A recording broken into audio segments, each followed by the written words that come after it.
বাবার গল্প লেখক কাছে জানশোনা। তারিখ 23/3/2017। আমরা 5 ভাই বোন। ভাই বোনদের মধ্যে আমার অবস্থান দ্বিতীয়। বাবার কর্মজীবন শিক্ষকতাবাদে। বাবা ছিলেন জেলা শহরগুলোতে কর্মরত। বাবা ছিলেন সুদূরে। তারপর বাবা ছেলে মেয়েদের অনেক ভালোবাসতেন। বাবা কোনোদিন ধূমপান করেননি।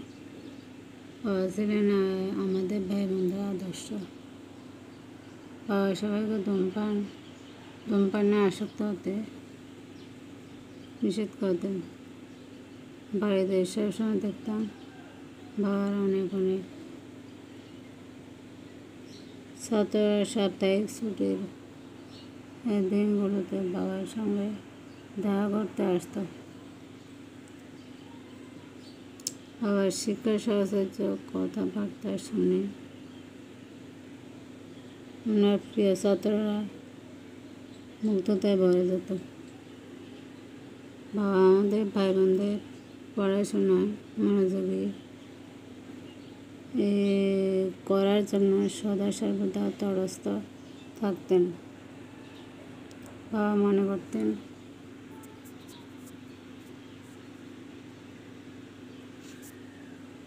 ছাত্ররা আধুনিক তফা। আমরা স্কুলে কত যাচ্ছি কিনা, স্কুলের সময়টুকু ব্যতীত অন্য সময় আমরা পড়াশোনা করতেছি কিনা,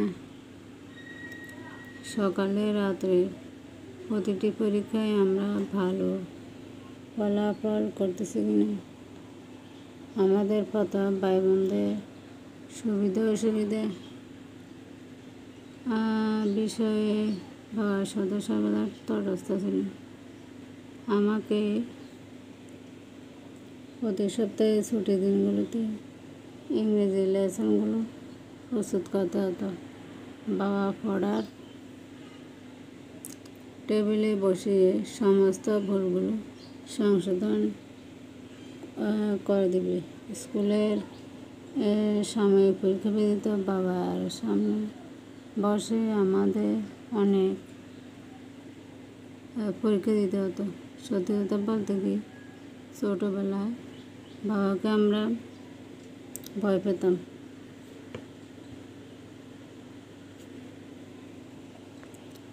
ছোটোবেলায় বাবা আমাদের অনেক শাসন করতেন। আমাদের ভাই বোনদের সাথে বাবা সবসময় গাম্ভীর্যপূর্ণ ব্যবহার করতেন। এই জন্য বাবা আমাদের নিকট বিত্তশালী মানুষের চরিত্রে পরিণত হয়েছে।